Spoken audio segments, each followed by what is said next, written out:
नमस्कार, मी क्षितिजा विठ्ठल पाटील, मुरगुड विद्यालय, मुरगुड, तालुका कागल, जिल्हा कोल्हापूर. दिनांच्या दुःखासाठी तुकडे चिंतन केले, सर्वांचे ध्येय घालवण्यास तू विचार मंथन केले, बहुजनांच्या उद्धारासाठी तू या देहाचे चंदन केले, म्हणूनच मातीच्या कणाकणाने तुला वंदन केले. अशी शूर, स्वाभिमानी, कर्तव्य कठोर, आदर्श पत्नी, आदर्श माता, आदर्श गुरु अशा असंख्य अद्भुत, अद्वितीय, अतुल्य गुणांचा अतिउच्च हिमालयाचा शिखर म्हणजेच विश्वप्रेरिका माझी जाऊ यांना मी विनम्र अभिवादन करते. व कोण होणार महाराष्ट्राचा महावक्ता या परभणी फाउंडेशन आयोजित ऑनलाईन राज्यस्तरीय वक्तृत्व स्पर्धेच्या माध्यमातून माझ्याच घरी तयार झालेल्या व्यासपीठावरून सोशल मीडियाच्या विचारमंचावरून मी विषय मांडत आहे. विश्वप्रेरिका माझी जाऊ. वज्रजुडाल कृतसखल सौभाग्यवती मंडित राज्यमाता राष्ट्रमाता जिजाऊ साहेब. जिजाऊ तुम्ही नसता तर नसते घडले शिवरायांनी शंभू छावा. जिजाऊ तुम्ही नसता तर नसता मिळाला स्वराज्याचा ठेवा. जिजाऊ तुम्ही नसता तर नसते लढले मावळे. जिजाऊ तुम्ही नसता तर नसते दिसले विजयाचे सोहळे. सह्याद्रीच्या दऱ्याखोऱ्यात मावळ मुलखात स्वराज्य संकल्पित करण्यासाठी छत्रपती शिवरायांच्या पाठीशी हिमालयाप्रमाणे उभ्या राहणाऱ्या, गरिबांच्या अत्याचारातून महाराष्ट्राला मुक्त करणाऱ्या, जाचक्रूढी परंपरांचा शिरोच्छेद करणाऱ्या, सर्वात महत्वाचं म्हणजे या महाराष्ट्राच्या मातीला स्त्रियांचा मान नव्हे तर सन्मान करायला शिकवणाऱ्या, शिवशंभूंना घडविणाऱ्या अशा राष्ट्रमाता विश्वप्रेरिका माझी जाऊ. आऊसाहेब ह्या राष्ट्रप्रेम असताना नसून समांतर विश्वप्रेम असताना आहे.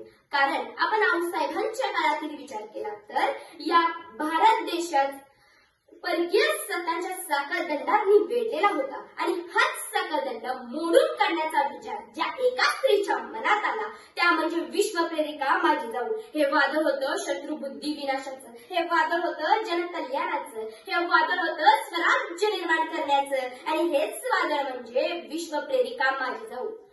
यशवंत, कीर्तिवंत, नीतिवंत अशा जाणत्या राजाची जन्मदाती म्हणजे चालतं बोलतं शक्तीपीठच. शीलवान पुत्र जन्मास घालण्याची ताकद मातेला दिलेल्या संस्कारात असते. याचं उत्तम उदाहरण म्हणजे विश्वप्रेरिका माझी जाऊ.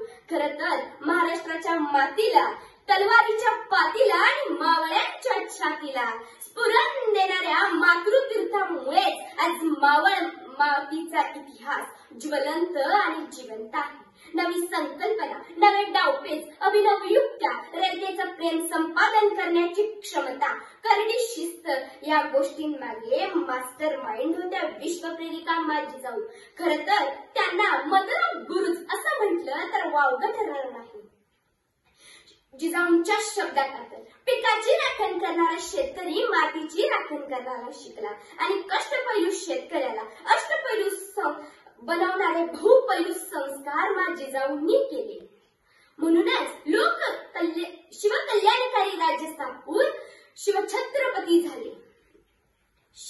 जिजाऊंची शिकवण होती अंगातील तुळस, गोट्यातली गाय आणि घरातली माय ह्यांच्यावर जर कोणी वाकडी नजर टाकली तर त्याची स्वराज्यात गय केली जाणार नाही.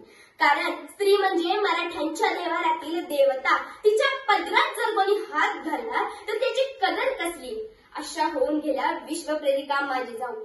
जिजाऊंचे विचार राष्ट्रालाच नव्हे तर विश्वाला प्रेरणा देणारे होते. म्हणूनच त्यांना आपण राष्ट्रप्रेरिका नव्हे तर विश्वप्रेरिका माझी जाऊ असे म्हणतो.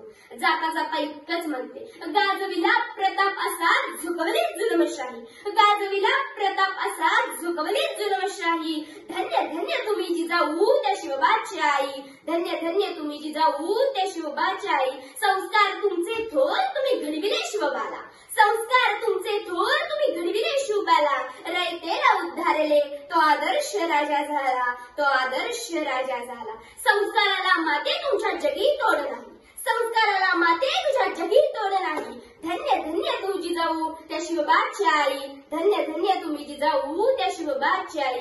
स्वराज्याची प्रेरणा तुम्ही या महाराष्ट्राची शान, स्वराज्याची प्रेरणा तुम्ही या महाराष्ट्राची शान. मुजरा तुम्हाला मानाचा झुकून आमची मान, मुजरा तुम्हाला मानाचा झुकून आमची मान. धन्यवाद.